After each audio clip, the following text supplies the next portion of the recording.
안녕하십니까. 저는 고려 21 행정사 사무소의 임현행정사입니다. 오늘은 공무원이 징계 처분을 받았을 때 구제를 받을 수 있는 권리 구제 수단 방법에 대해서 언론 보도된 사실관계를 바탕으로 해서 그 쟁점 중심으로 살펴보도록 하겠습니다. 오늘 영상의 내용이 도움이 되었다면 구독, 좋아요 부탁드리겠습니다. 그리고 이 영상의 끝부분에는 관련된 영상이 연결되어 있으므로 필요시에는 참고하여 주시기 바랍니다. 네, 먼저 제목을 보시면 난동 만취자 뺨 때려 해임된 경찰관 정직 3개월로 감경이라고 되어 있습니다. 지난 8월 25일자 기사인데요. 계속 보시겠습니다. 난동을 부리는 만취자의 뺨을 여러 차례 때려 해임된 경찰관이 소청 심사를 통해 복직하게 됐다라고 되어 있습니다.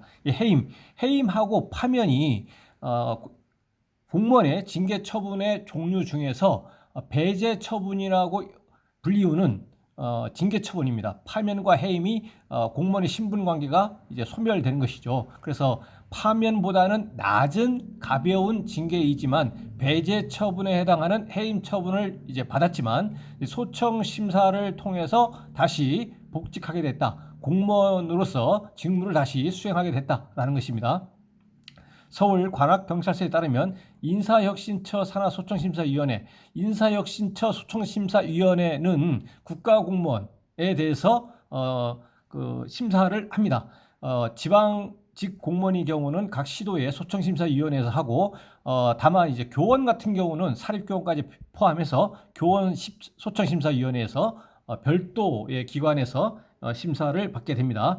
인사혁신처 소청심사위원회는 지난 22일 독직폭행 혐의로 해임 처분된 전 관악경찰서 소속 경위 A씨입니다. A경위의 소청심사를 열고 징계를 정직 3개월로 감경했다. 이에 따라 A씨는 조만간 경찰에 복직할 예정이다. 현 시점에서 보면은 복직해 있겠죠. 그래서 최초의 원처분은 배제 징계에 해당하는 해임 처분인데 소청 심사를 통해서 정직 3개월 처분으로 감경이 됐기 때문에 정직 3개월이 기간이 경과하면 복직합니다. A씨는 지난해 10월 15일 오전 1시 30분께 만취의 난동을 부려 체포된 20대 남성 B씨를 지구대에서 독직폭행한 혐의로 지난 5월 해임됐다. 독직폭행은 공무원이 직권을 남용해 사람을 폭행 또는 가혹 행위를 했을 때 성립하는 범죄다. 당시 B씨는 술에 취해 70대 택시기사에게 행패를 부려 체포됐고 지구대에서도 무식해서 경찰한다며 근무 중인 경찰관을 조롱하고 여경을 성희롱한 것으로 전해졌다. A씨는 당시 B를 제지하는 과정에서 뺨을 8차례 때려 신고당했고 관악경찰서는 지난 5월 A씨를 직위에서 해제했다. 그래서 A씨에 대해서 먼저 직위 해제를 하고 나서 직위 해제는 징계 처분은 아닙니다. 직위 해제를 하고 나서 이제 일반적으로 바로 절차를 이제 적법한 절차인 이제 징계 절차를 거쳐 가지고 이제 징계 처분을 하게 되는 것입니다. 그래서 이제 A씨 같은 경우에는 이 경찰 공무원 입장에서 당시 지구대에서 그 만취자가 그렇게 난동을 하고 다음에 조롱을 하고 여경을 성희롱하는 것에 대해서 공권력에 대해서 도전한다, 유린한다는 차원에서 뺨을 8차례 때렸다라는 그런 주장을 했을 것이고, 그렇지만 그렇다고 하더라도 그 자체가 적법한 것은 아니기 때문에 이러한 뺨을 때리는 것 이외에 이러한 방법 이외에 다른 방법도 있지 않겠느냐, 이런 취지로 징계 처분을 했을 걸로 이제 판단이 됩니다. 그래서 원처분 자체는 이제 해임 처분을 이제 받은 것이고요. 여기까지는 이제 징계 처분입니다. 징계 절차를 거쳐 가지고 징계를 받았고, 이에 대해서 그 불복 구제 수단 방법인 소청 심사를 청구해서 정직 3개월로 이 감경이 됐는데, 자, 최초에 해임에서 소청 심사를 열고 정직 3개월로 감경이 됐습니다. 그래서 소청인은 A씨입니다. 징계를 받은 소청인이 징계권자인 피소청인을 상대방으로 해가지고 인사혁신처 소청심사위원회에 심사 청구를 했더니 3개월로 결정이 됐습니다. 최종적으로. 그러면 여기에서 확정적으로 정직 3개월이 되는 것이지, 이거는 최소한 정직 3개월은 확보가 된 겁니다. 이거에 대해서도 A 경위가 인정하지 못하겠다. 정직 3개월도 너무 무겁다라고 했을 때 행정소송으로 진행할 수가 있는 겁니다. 행정소송으로. 그렇지만 행정소송을 진행하지 않는다면 정직 3개월로 확정이 됩니다. 왜냐하면 징계권자인 피소청인은 소청심사 결과에 대해서 불복할 수가 없습니다. 정직 3개월 처분에 불복해서 우리는 행정소송을 하겠다라고 할 수가 없기 때문에 소청심사는 행정심판에서 특별행정심판으로서의 법적 성격을 가지고 있고 행정심판의 가장 장점은 행정심판에서 구제가 되면 확정적으로 권리 구제가 되는 것입니다. 왜냐하면 상대방이 이에 대해서 불복할 수 없기 때문에. 물론 그 행정심판을 청구한 사람, 소청을 청구한 소청인은 이 결과에 대해서 불복할 수 있지만 상대방은 이에 대해서 불복할 수가 없다는 얘기입니다. 그래서 이 A 경위 같은 경우는 소청 심사를 통해 가지고 정직 3개월로 구제가 확정이 되었다라는 것입니다. 이것과 별개로 경찰은 A 씨를 최초에 검찰에 고발했지만 검찰은 또 사정을 참작해서 기소의 처분을 내렸다라고 되어 있습니다. 기소의 처분은 형사 절차에서 범죄 혐의는 인정이 되지만 여러 가지를 고려했을 때 기소를 해서 공소 제기를 해서 그 벌금 등 이와 같은 형사 처벌을 받게 할 필요가 있겠느냐? 그럴 필요는 없겠다. 이렇게 검사가 판단한 것입니다. 기소의 처분은 무혐의와는 다릅니다. 혐의는 인정이 되지만 굳이 재판에 넘기지는 않겠다라고 하는 처분입니다. 검사의 재량 판단 사항입니다. 그래서 이제 이 사례는 경찰 공무원이 최초의 해임 처분을 받았고 이에 불복해서 인사혁신처 소청심사위원회에 소청심사를 청구했고 그 결과 정직 3개월로 감경돼서 확정적으로 징계 처분에 대해서 구제를 받았다라는 내용입니다. 다른 사례 하나를 더 보시겠습니다. 네, 일단 제목을 보시겠습니다. 법원 징계 지나쳤다. 영동군 공무원 징계 불복 소송 승소라고 되어 있고요. 그 내용을 계속 보시겠습니다. 성실 의무 위반으로 감봉 처분을 받았던 충북 영동군의 이 사례는 올해 2월 19일자 언론 보도입니다. 계속 보시겠습니다. 성실 의무 위반으로 감봉 처분을 받았던 충북 영동군의 한 공무원이 징계 취소 소송에서 승소했다라고 되어 있고요.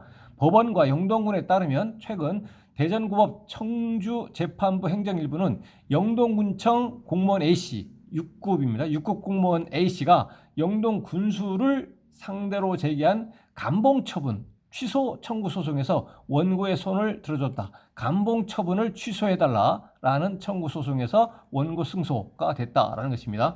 재판부는 판결문에서 피고가 제출한 자료들만으로는 원고가 본인이 생산하거나 전달받은 업무 관련 자료를 전부 보관해야 한다거나 삭제해서는 아니 될 의무를 지닌다고 보기 어렵다고 판시했다. 여기서 구체적인 사실관계는 알 수 없지만 피고가 상대방 측에서 징계권자 측에서 제출된 자료들을 볼 때 이 소송을 제기한 원고 본인이 생산한 또는 전달받은 업무 관련 자료를 전부 보관하거나 삭제할 의무가 있다. 이렇게까지는 이제 보지 않는다라고 이제 일단은 판시했습니다. 원고의 업무 인수 인계에 다소 부적절한 점이 있었다는 비난의 정도를 넘어 징계 사유로서의 성실 의무를 위반한 것으로까지 판단하기는 어렵다고 판결한 것이다. 그러니까 원고가 업무 인수인계를 함에 있어서 다소 부적절한 점이 있었다는 비난, 그런 비난은 있다라는 겁니다. 그렇지만 그 비난의 정도를 넘어서 가지고 징계 처분을 함에 있어서 징계 사유가 존재해야 되는데 징계 사유로서의 성실 의무 위반, 성실 의무를 위반했다고까지 로 보기에는 어렵다라는 것입니다. 그래서 성실 의무 위반까지는 아니지 않느냐라는 겁니다.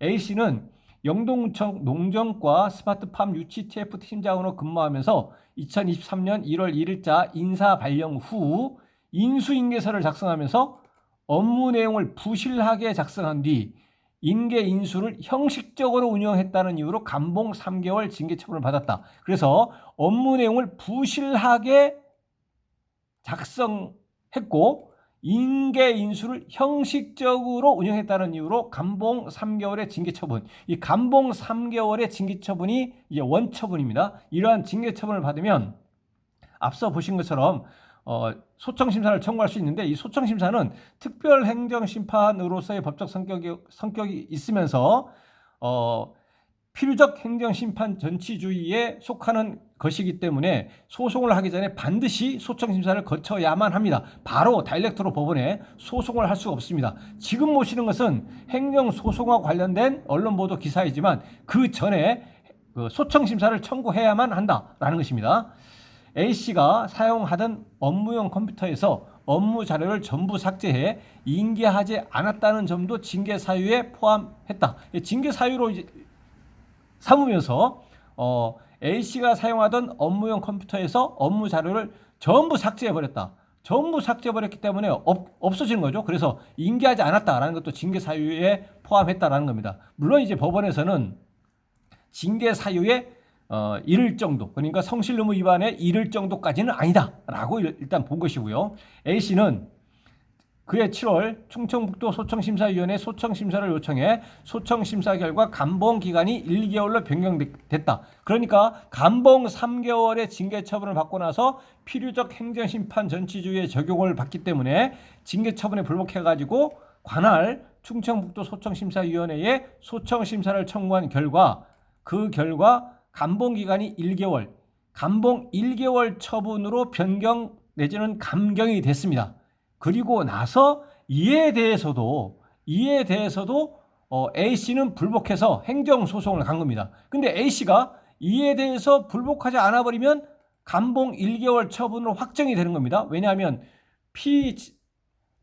소청인 징계권자가 우리 감봉 1개월 처분에 우리 인정 못하겠다, 소송하겠다 이렇게 할 수가 없기 때문에. 그런데 이 A씨는 최초에 감봉 3개월 처분을 받고 소청 심사 결과 감봉 1개월로 변경되었음에도 불구하고 또 감봉 1개월에 불복을 해서 행정소송을 제기한 것입니다. 그랬더니 1심 재판부는 A씨의 주장을 받아들여서 영동군의 징계가 부당하다고 판단했다라고 되어 있습니다. 그래서 아까도 이제 말씀드렸지만 영동군 이 재판부에서 판단한 것은 이 감봉 1개월 처분 자체를 취소하라 이렇게 한 것입니다. 왜냐하면 그 이유는 성실 의무 위반에까지 이르지 않는다. 그러니까 징계 사유가 존재하지 않는다. 그럼에도 불구하고 왜 징계 처분을 했느냐라는 것이죠. A씨는 징계 처분 후 정신적, 신분적, 금전적 3중고를 겪었다며 정말 실수로 삭제가 되었는데 앞으로 억울한 일을 당하는 공무원이 없었으면 한다고 말했다. 군 관계자는 변호사와 협의 후 항소 여부를 결정 지을 계획이라고 밝혔다. 근데 항소 여부를 결정 지을 계획이라고 이렇게 했는데 소청 심사 단계에서 행정소송으로 와버리면 원고와 피고, 여기서는 이제 A씨가 원고인데 상대방이 징계권자가 피고고, 원고와 피고 양 당사자 모두에게 항소 및 상고권, 그러니까 상소권이 있습니다. 그렇기 때문에 이 사례에서 A씨가 행정소송에서 여기서 이제 1심 재판부에서 승소를 했다고 하더라도 이제 상대방 측에서 피고가 이제 항소하면 2심 가는 것이고 또 대법원까지도 갈 수 있습니다. 그러니까 소송에서는 소송 단계에 와서는 원고와 피고 양 당사자 모두에게 항소 및 상고권이 인정이 된다. 그리고 소송 전 단계인 소청심사에서는 피소청인 징계권자에게는 소청심사에 불복해서 소송을 하겠다. 그것은 인정이 되지 않는다. 그리고 소청인한테는 인정된다. 소청심사 결과에 인정할 수 없고 나는 소송까지 가겠다. 이렇게 할 수가 있다라는 것입니다. 네, 그래서 오늘은 공무원이 징계를 받았을 때 불복할 수 있는 권리구제 수단 방법인 소청심사와 행정소송에 대해서 국가직 공무원 그리고 지방직 공무원에 대해서 언론 보도된 사실관계를 바탕으로 살펴봤습니다. 네, 오늘 영상의 내용에 질문 있으시면 댓글 남겨주시고 그러면 대댓글이나 별도의 영상으로 답변 드리겠습니다. 네, 오늘 영상의 내용이 도움이 되었다면 구독, 좋아요 부탁드리겠습니다. 네, 감사합니다.